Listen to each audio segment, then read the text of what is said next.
So ರಾಜ್ಯದಲ್ಲಿ ಅಕ್ಕಿ ಜ್ವರದ ಭೀತಿ ಎದುರಾಗಿರೋಂಥದ್ದು. ಆ ಹಿನ್ನೆಲೆಯಲ್ಲಿ ಈಗಾಗಲೇ ಅಂತಾರಾಜ್ಯ ಚೆಕ್ ಪೋಸ್ಟ್ಗಳಲ್ಲಿ ಆರೋಗ್ಯ ಇಲಾಖೆ ಮತ್ತು ಪಶುಸಂಗೋಪನಾ ಇಲಾಖೆ ಸಾಕಷ್ಟು ಅಲರ್ಟ್ ಆಗಿ ಎಲ್ಲ ಪರಿಶೀಲನೆಯನ್ನು ಮಾಡ್ತಿರೋಂಥದ್ದು ಕೂಡ ಗೊತ್ತಾಗುತ್ತೆ. ನೋಡ್ಬೋದು, ಈಗಾಗಲೇ ಯಾವುದೋ ಒಂದು ಸಮಯದಲ್ಲಿ ತಮಿಳುನಾಡಿನ ಒಂದು ಲಾರಿ ಕೋಳಿಯನ್ನು ಕೇರಳಕ್ಕೆ ಸಾಗಿಸಿರುವಂಥದ್ದು ಕೊಡಗಿನ ಮೂಲಕ.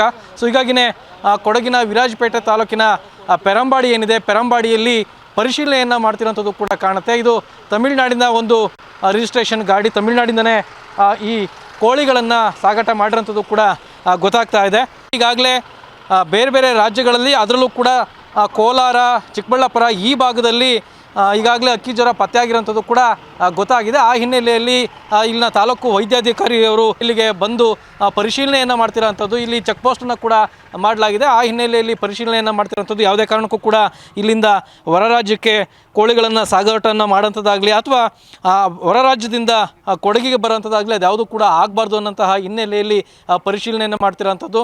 ಸೊ ಅಂದರೆ ಈಗೇನು ಕೋಳಿಗಳ ಬಂದಿರೋಂತಹ ಅಕ್ಕಿ ಜ್ವರ ಏನಿದೆ, ಕೋಳಿ ಶೀತ ಜ್ವರ ಏನಿದೆ, ಇದು ಏನಾದ್ರೂ ಮನುಷ್ಯನಿಗೆ ಹರಡಿದೆ ಆದಲ್ಲಿ ಸಾಕಷ್ಟು ಸಮಸ್ಯೆಗಳು ಕೂಡ ಎದುರಾಗ್ಬೋದು ಅಂತಹ ಹಿನ್ನೆಲೆಯಲ್ಲಿ ಈ ರೀತಿಯ ಒಂದು ಮುಂಜಾಗ್ರತಾ ಕ್ರಮವನ್ನು ಈಗಾಗಲೇ ಪಶುಸಂಗೋಪನಾ ಇಲಾಖೆ ಮತ್ತು ಆರೋಗ್ಯ ಇಲಾಖೆ ಕೈಗೊಂಡಿರೋಂಥದ್ದು.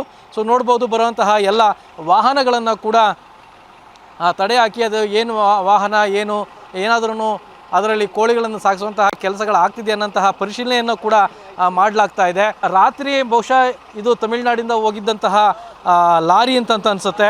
ಸೊ ಏನು ಈ ಕೋಳಿಯನ್ನು ಸಾಗಾಟ ಮಾಡಿದಂತಹ ಲಾರಿ ಏನಿದೆ, ಆ ಲಾರಿ ನಿನ್ನೆ ಅಥವಾ ರಾತ್ರಿ ಬಹುಶಃ ಕೇರಳಕ್ಕೆ ಕೋಳಿಯನ್ನು ಸಾಗಿಸಿರೋಂಥದ್ದು ಕೂಡ ಗೊತ್ತಾಗುತ್ತೆ. ಹೀಗಾಗಿನೇ ಲಾರಿಯನ್ನು ಇಲ್ಲಿ ತಡೆ ಹಾಕಿ ಅದರ ಚಾಲಕ ಯಾರಿದ್ದಾರೆ ಅದರ ಚಾಲಕರನ್ನು ಕೂಡ ಕರೆದು ಪರಿಶೀಲನೆಯನ್ನು ಮಾಡ್ತಿರೋಂಥದ್ದು. ಯಾವಾಗ ತೆಗೆದುಕೊಂಡು ಹೋಗಿದ್ರು, ಏನು ಎಲ್ಲಿಂದ ಹೋಗಿದೆ ಅನ್ನೋಂತಹ ಪರಿಶೀಲನೆಯನ್ನು ಕೂಡ ಮಾಡುವಂತಹ ಕೆಲಸ ಆಗ್ತಾ ಇದೆ ನಿರಂತರವಾಗಿ. ಒಟ್ಟಿನಲ್ಲಿ ಯಾವುದೇ ಕಾರಣಕ್ಕೂ ಕೂಡ ಕೊಡಗಿನಿಂದ ಅಥವಾ ಕರ್ನಾಟಕದ ಯಾವುದೇ ಭಾಗದಿಂದ ಬೇರೆ ರಾಜ್ಯಗಳಿಗೆ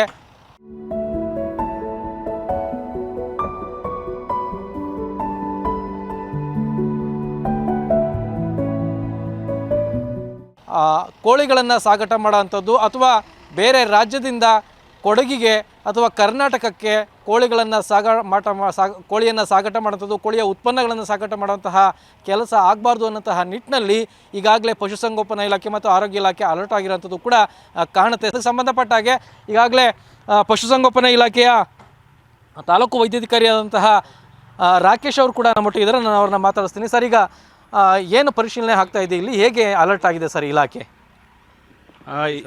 ಈಗ ಎಲ್ಲ ಗೊತ್ತಿರೋ ಹಾಗೆ ನಮ್ಮಲ್ಲಿ ಆ್ಯಕ್ಚುಲಿ ಒಂದು ಅದು ಚಿಕ್ಕಬಳ್ಳಾಪುರ ತಾಲೂಕಲ್ಲಿ ಕೋಳಿ ಜ್ವರ ಅನ್ನೋದು ಒಂದು ಸಾಬೀತಾಗಿದೆ. ಅಂತಂದರೆ ನಾವು ಪ್ರತಿ ತಿಂಗಳಲ್ಲೂ ಸಹ ನಾವು ಮಾನಿಟ್ರಿಂಗ್ ಮಾಡ್ತಾನೆ ಇರ್ತೀವಿ.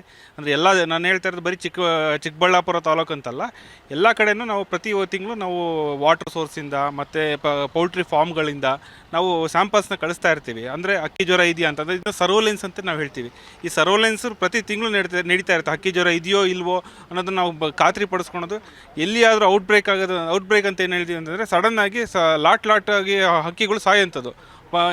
ಯಾವುದು ನಮ್ಮ ವೈಲ್ಡ್ ಬರ್ಡ್ಸೇ ಆಗ್ಬೋದು ಅಥವಾ ಕೋಳಿ ಫಾರ್ಮಲ್ಲೇ ಆಗ್ಬೋದು. ನಾವು ಸಾಕು ಕೋಳಿ ಅಂತ ಸಡನ್ನಾಗಿ ಸಾಯ್ತದೆ. ಅದು ಇನ್ನೊಂದು ರೋಗನೂ ಇದೆ. ಬಟ್ ಈ ಥರ ಸತ್ತಾಗ ನಮಗೆ ಒಂದು ಅನುಮಾನ ಬರುತ್ತಲ್ಲ, ಅನುಮಾನ ಬಂದ ತಕ್ಷಣ ಇಮಿಡಿಯೇಟ್ ಏನು ಮಾಡ್ತೀವಿ, ಇಡೀ ಸ್ಯಾಂಪಲ್ನ ಕೋಳಿಗಳನ್ನ ಅಥವಾ ಬರ್ಡ್ಸ್ಗಳನ್ನ ತೆಗೆದುಬಿಟ್ಟು ನಮ್ಮ IHNVB ಅಂತ ಪ್ರಯೋಗಾಲಯ ಇದೆ. ಸೊ ನಮ್ಮ ಇದೇ ಸಂಸ್ಥೆ, ನಮ್ಮ ಇಲಾಖೆಯ ಸಂಸ್ಥೆ ಆಗಿರೋದ್ರಿಂದ ಅಲ್ಲಿಯೇ ಕಳಿಸ್ತೀವಿ. ಸೊ ಅವರು ಅದನ್ನು ಸ್ಯಾಂಪಲ್ನ ಚೆಕ್ ಮಾಡಿಬಿಟ್ಟು ನಮಗೆ ಅಲ್ಲಿ ಔಟ್ಬ್ರೇಕ್ ಆಗಿದೆಯೋ ಇಲ್ಲೋ ಅದನ್ನು ಖಾತ್ರಿಪಡಿಸ್ತಾರೆ. ಆ ಖಾತ್ರಿಪಡಿಸಿದ ನಂತರ ನಾವು ಅಲರ್ಟ್ ಆಗುತ್ತೆ ಇಡೀ ಡಿಸ್ಟಿಕ್ಕು ಅಥವಾ ಅದರ ನಂತರ ಸ್ಟೇಟ್ ಲೆವೆಲಲ್ಲಿ ಎಲ್ಲ ಕಡೆ ಮಾನಿಟ್ರ್ ಮಾಡೋವಂಥ ಒಂದು ವ್ಯವಸ್ಥೆ ಇದೆ.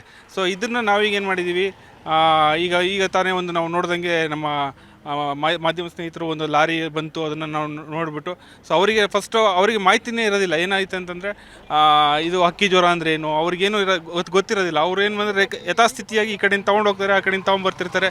ಸೊ ಒಂದು ನಮ್ಮ ಅದೃಷ್ಟ ಏನು ಅಂತಂದರೆ ನಮ್ಮ ಕರ್ನಾಟಕದಿಂದ ಕೋಳಿಗಳು ಕೇರಳಕ್ಕೆ ಹೋಗುತ್ತೆ ಹೊರತು ಕೇರಳದಿಂದ ಇಲ್ಲಿಗೆ ವಾಪಸ್ ಬರುತ್ತೆ, ಅಲ್ಲಿಂದ ಬರೀ ಖಾಲಿ ಲಾರಿಗಳೇ ಬರುತ್ತೆ. ಅಂದರೆ ಈಗ ಕೊಡಗಿನಲ್ಲಿ ಏನಾದ್ರೂ ಈ ಥರದ ಪ್ರಕರಣಗಳೇನಾದರೂ ಪತ್ತೆಯಾಗಿದೆ ಸರ್, ಅಥವಾ ಔಟ್ ಬ್ರೇಕ್ ಆಗಿರೋಂಥದ್ದು ಆ ಥರದ್ದು ಏನಾದರೂ ಪತ್ತೆಯಾಗಿದೆ ಸರ್? ಈಗ ಏನಂತಂದರೆ ನಾನೀಗ 15 ವರ್ಷ ಸರ್ವಿಸ್ ಆಗಿದೆ, ಇದುವರೆಗೂ ನಮ್ಮ ಕೊಡಗಲ್ಲಿ ಯಾವುದೇ ಥರದ ಹಕ್ಕಿ ಜ್ವರದ ಇನ್ಸಿಡೆನ್ಸ್ ಆಗಿಲ್ಲ.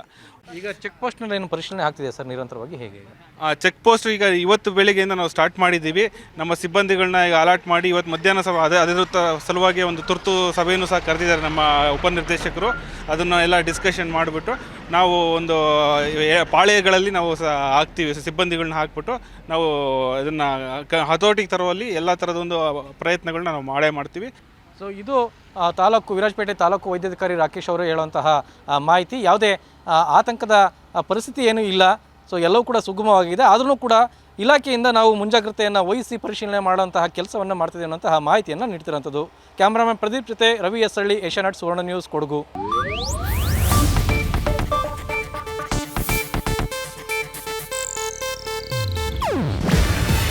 ಇದು ಏಷ್ಯಾನೆಟ್ ನ್ಯೂಸ್ ನೆಟ್ವರ್ಕ್ ಪ್ರಸ್ತುತಿ.